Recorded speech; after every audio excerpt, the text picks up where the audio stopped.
Stellar Transformations, episode 363. Untuk melihat video selengkapnya, sahabat bisa kunjungi playlist yang telah disediakan. Yuk mari, kita berimajinasi bersama dan masuk ke alur ceritanya.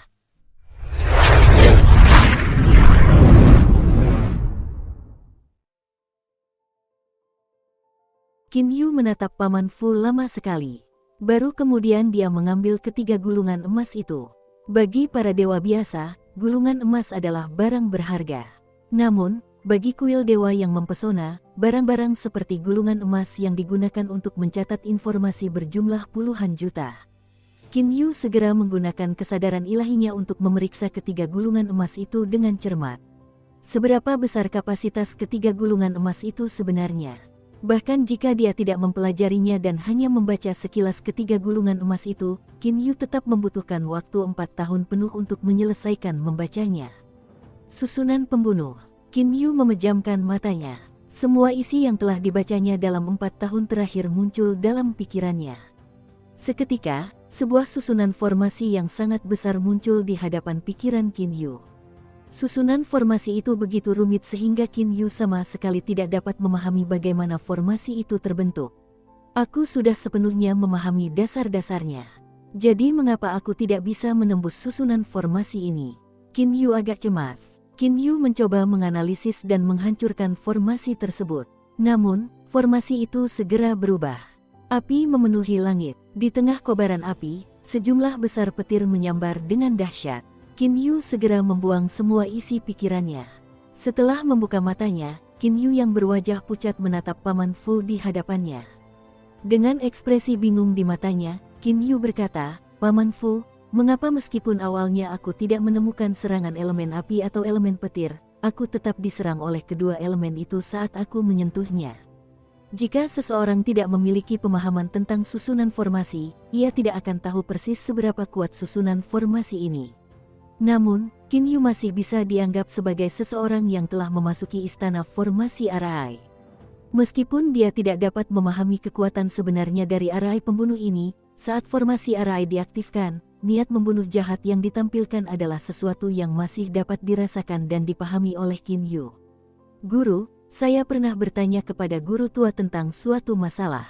Saya bertanya kepada guru tua mengapa beliau akhirnya memulai kembali penelitiannya tentang susunan formasi dan menghabiskan 1 miliar tahun untuk memahami kembali tahap pertama dari jalur susunan, padahal beliau sudah memahami tahap pertama dan bahkan tahap kedua dari jalur susunan." Paman Fu menatap Qin Yu dengan senyum di wajahnya. "Guru, tahukah Anda bagaimana guru tua menjawab pertanyaan saya itu?" Qin Yu menggelengkan kepalanya. Paman Fu melanjutkan, "Guru tua itu berkata bahwa ketika seseorang hanya belajar cara menulis satu goresan yang disebut 1, 2 goresan yang disebut 2, dan kemudian 3 goresan yang disebut 3, namun sudah menyatakan dirinya mengetahui semua penulisan angka, bukankah itu benar-benar menggelikan?"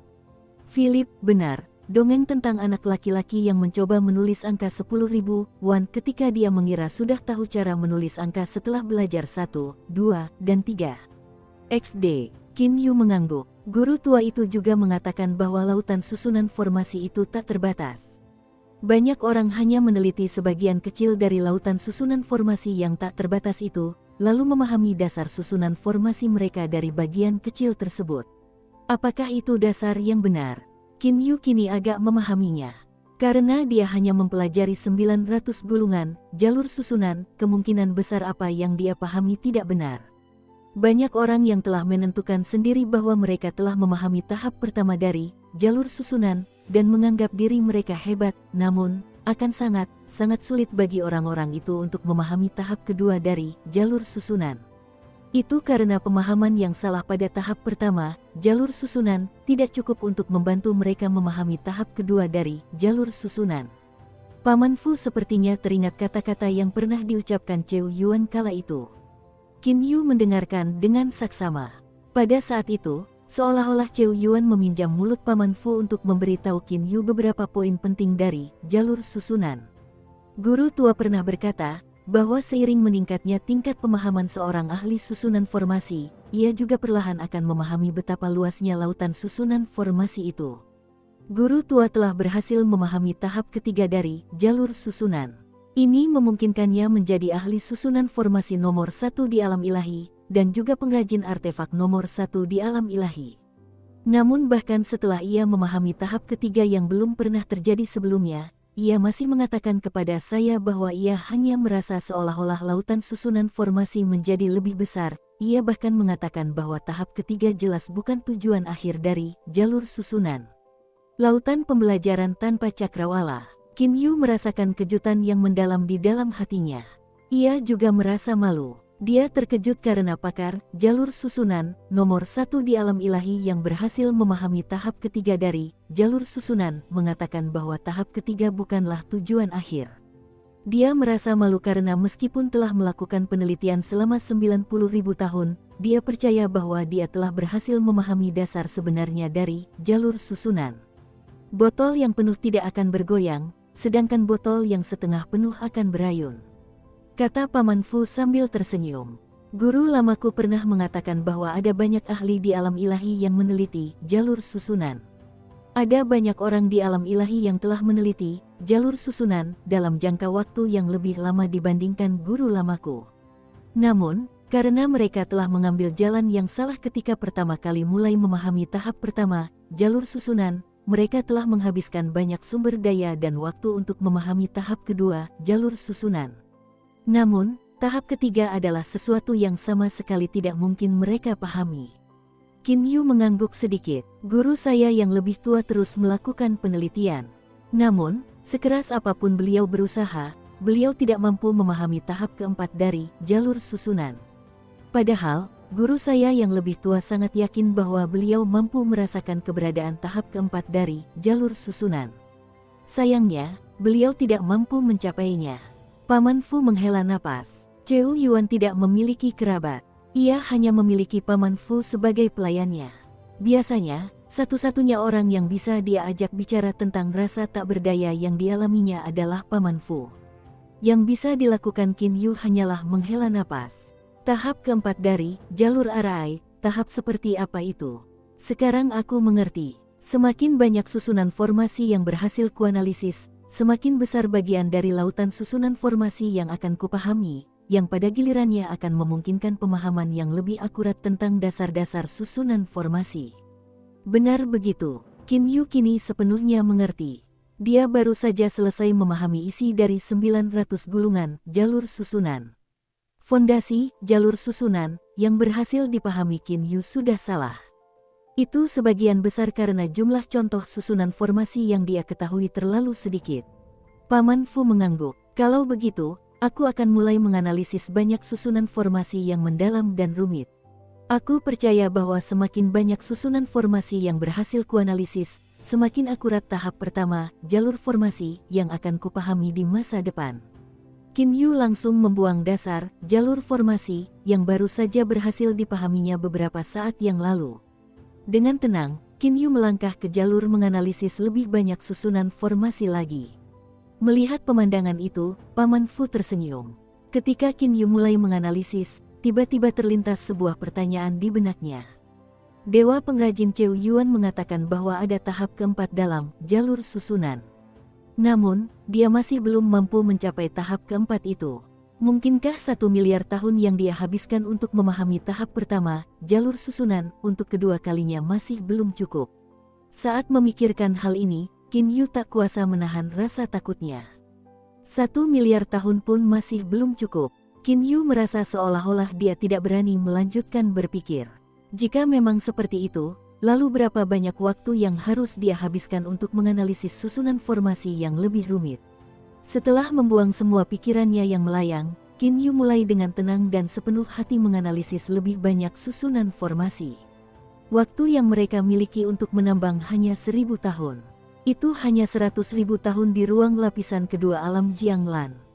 Ketika Qin Yu dibangunkan oleh Paman Fu, dia bahkan menghela napas dan berkata, mengapa menambang hanya 1000 tahun yang singkat? Meneliti susunan formasi memang membutuhkan banyak waktu. Setelah menganalisis lebih banyak susunan formasi selama 10.000 tahun lagi, Qin Yu semakin menyadari luasnya lautan susunan formasi. Pada saat yang sama, ia merasa semakin malu dengan apa yang disebut sebagai dasar susunan formasi yang sebelumnya telah ia pahami. Hanya dengan berdiri di tempat yang lebih tinggi seseorang dapat lebih menyadari luasnya dunia. Justru itulah yang dirasakan Qin Yu. Semakin dia mampu memahami, semakin tak terbatas pula lautan susunan formasi itu menurutnya. Di dalam ruang lapisan kedua alam Jianglan, Hou Fei dan Hei Yu menunggu di luar rumah.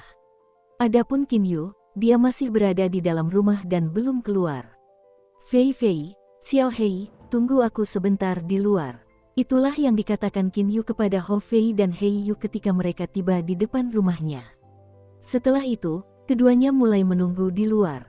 Namun, waktu yang cukup lama telah berlalu. Apa yang sedang dilakukan kakak laki-laki di dalam rumah? Tanya Hou Fei dengan bingung. Hei Yu menggelengkan kepalanya untuk menunjukkan bahwa dia juga tidak tahu. Setelah 100.000 tahun, jiwa Hou Fei dan Hei Yu telah mencapai tahap dewa tingkat menengah. Tepatnya, mereka telah menghabiskan 90.000 tahun untuk mencapai tahap dewa tingkat menengah. Ketika Qin Yu pertama kali mengetahui hal itu, dia bahkan terkejut untuk waktu yang lama. Meskipun tombak penembus awan dan tongkat hitam memungkinkan Hou Fei dan Hei Yu untuk memahami hukum spasial dengan lebih mudah, mencapai tahap dewa tingkat menengah hanya dalam 100.000 tahun tetap melampaui harapan Qin Yu. Dia baru menyadarinya setelah bertanya kepada mereka berdua. Metode yang digunakan Hou Fei dan Hei Yu untuk memahami hukum ruang angkasa selama ratusan ribu tahun ini adalah bertarung.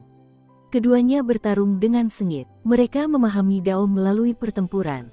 Awalnya, mereka memahami serangan tongkat tunggal yang mengguncang surga melalui pertempuran. Dan sekarang, bagi mereka berdua untuk memahami hukum spasial melalui pertempuran satu sama lain, kecepatan mereka sangat luar biasa. Hou Fei dan Hei Yu berada di luar rumah. Qin Yu masih duduk bersila di atas sajadah di dalam rumah. Saat waktu yang ditentukan, yaitu 100.000 tahun, telah tiba, Qin Yu menghentikan pembuatan susunan formasi. Setelah itu, Qin Yu memutuskan untuk pergi ke ruang bintang untuk memeriksanya. Setelah 100.000 tahun, bagaimana tepatnya, ruang bintang telah berubah. Di dalam ruang angkasa bintang, ruang bintang saat ini terdiri dari area yang sangat luas. Banyak jejak energi pasta tepung mengalir dari segala arah. Mereka mengalir melalui membran pemisah antara ruang bintang dan ruang pasta tepung dan berkumpul di titik asal di tengah. Saat ini, inti kultivasi Qin Yu, yaitu origin, justru mengecil ukurannya. Dahulu, ukurannya sebesar kepalan tangan. Namun sekarang, ukurannya hanya sebesar telur. Selain itu, warnanya tidak lagi emas gelap. Sebaliknya, warnanya sepenuhnya abu-abu. Artinya, warnanya telah berubah menjadi warna yang mirip dengan pasta tepung dari ruang pasta tepung. Aku sudah mencapai tahap asal tingkat akhir 20.000 tahun yang lalu. Dalam 20.000 tahun ini, ukurannya hanya berkurang sedikit. Kesadaran Qin Yu mengamati asal dengan kebingungan. Qin Yu tidak berusaha mencegah evolusi origin. Sebaliknya, dia membiarkannya berkembang dengan sendirinya. Qin Yu telah mengamati sang asal 20.000 tahun yang lalu. Pada saat itu, sang asal telah mencapai tahap akhir. Namun, perubahan seperti apa yang telah terjadi dalam 20.000 tahun tersebut? Ukurannya sedikit mengecil. Selain itu, warnanya menjadi lebih mirip dengan pasta tepung. Qin Yu tiba-tiba terkejut. Karena terkejut, Qin Yu menemukan hal yang aneh. Ruang yang sangat kecil di sekitar bola abu-abu seukuran telur itu sebenarnya mengalami distorsi. Ruang terdistorsi yang berputar. Qin Yu sepenuhnya menyadari bahwa ini adalah ruang terdistorsi. Itu karena energi pasta tepung dalam jumlah tak terbatas diserap bersamaan dengan putaran ke arah mereka. Qin Yu tidak menemukan ruang terdistorsi ini pada awalnya. Qin Yu mengamati ruang yang terdistorsi itu dengan saksama. Perlahan-lahan, kesadaran Qin Yu telah sepenuhnya menyatu dengan ruang bintang. Ruang bintang diciptakan oleh Qin Yu, sehingga tidak sulit bagi Qin Yu untuk sepenuhnya menyatukan kesadarannya dengan ruang bintang. Setelah menyatu dengan ruang bintang, Qin Yu mampu merasakan perubahan yang terjadi pada seluruh ruang bintang dengan lebih jelas. Dengan asal sebagai pusatnya, ruang terdistorsi yang berputar kecil itu secara bertahap memperluas jangkauannya dengan kecepatan yang sulit dideteksi. Qin Yu baru mampu merasakan perubahan ini setelah menyatukan kesadarannya dengan ruang bintang. Mungkinkah ruang terdistorsi yang berputar semacam ini pada akhirnya akan menempati seluruh ruang bintang? Pikir Qin Yu dalam hatinya. Qin Yu saat ini tidak memiliki pemahaman yang tinggi tentang hukum ruang angkasa. Namun, ia masih memiliki pemahaman yang samar. Pemahaman samar ini memberitahu Qin Yu bahwa perubahan ruang bintang saat ini seharusnya mengikuti jalur terbaik menuju kesempurnaan. Jika ia memaksanya untuk berubah, itu hanya akan menyebabkan ruang bintang berkembang mengikuti jalur yang salah. Kesadaran Qin Yu kembali ke tubuhnya. Dia membuka matanya dan berdiri. Setelah membuka pintu rumahnya, Qin Yu berjalan keluar dengan senyum di wajahnya. Ia langsung melihat padang rumput hijau di luar rumahnya yang penuh dengan kehidupan, serta danau yang jernih seperti cermin. Suasana hatinya sangat baik. Fei Fei, Xiao Hei, maaf aku membuat kalian berdua menunggu, kata Qin Yu sambil tersenyum. Hou Fei tertawa terbahak-bahak. Dia berkata, tidak apa-apa. Kakak, ayo pergi. Kita akhirnya bisa meninggalkan tambang batu spiritual ilahi sekarang. Ayo, kita cepat pergi. Qin Yu dan saudara-saudaranya tidak ingin melampaui batas terlalu jauh. Sesuai rencana mereka, sebelum mencapai tingkat Dewa Langit, mereka bertiga hanya akan mengikuti aturan dengan kaku seperti orang lain. Dan dalam waktu singkat ini, Qin Yu dan saudara-saudaranya telah menggunakan lapisan kedua alam Jianglan untuk meningkatkan kekuatan mereka secara signifikan.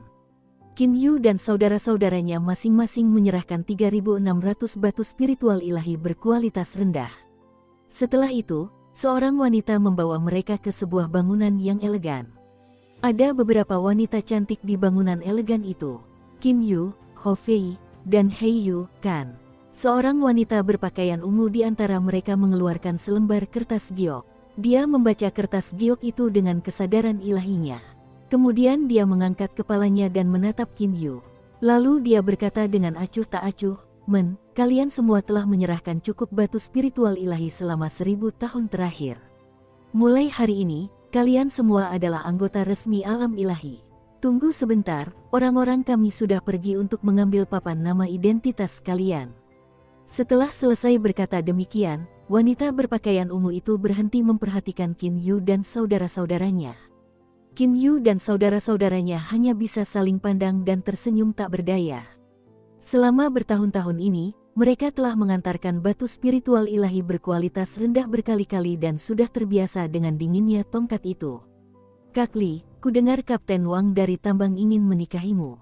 Kapten Wang cukup baik, setidaknya, dia adalah kapten dengan gaji yang sangat tinggi.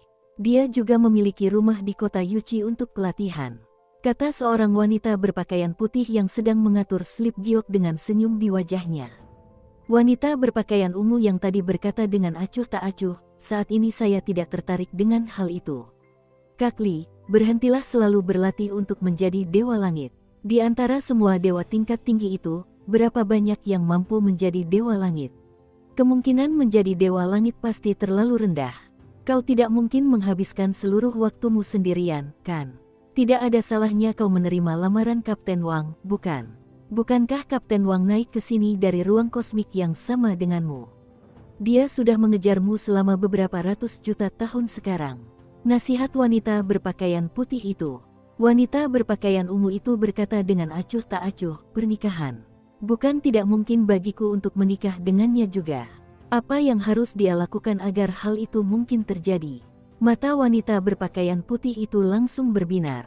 Wajah wanita berpakaian ungu itu masih menunjukkan ekspresi acuh tak acuh.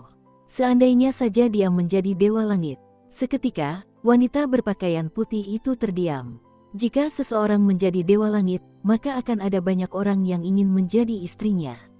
Hal itu karena ketika pasangan berlatih bersama, jiwa mereka akan selaras satu sama lain, memungkinkan orang lain untuk meminjam pemahaman dari orang dengan jiwa yang lebih tinggi untuk mencapai tingkat Dewa Langit lebih cepat. Tentu saja, meminjam pemahaman orang lain hanya akan mengurangi kesulitan untuk menjadi Dewa Langit, itu tidak 100% berhasil. Qin Yu dan saudara-saudaranya saling berpandangan. Mereka hanya bisa tetap diam. Saat itu, seorang wanita masuk dari luar. Wanita ini menyerahkan 3 plakat identitas kepada wanita berpakaian ungu. Kak Li, ini 3 plakat identitas. Desa tempat ketiga plakat ini akan ditempatkan juga sudah ditentukan. Itu adalah desa Sealville. Wanita berpakaian ungu itu menerima 3 lempengan nama. Kemudian dia menatap wanita yang menyerahkan lempengan nama itu dengan ekspresi bingung dan terkejut. Apa yang kau katakan? Itu diatur untuk desa Sealville. Apa kau yakin?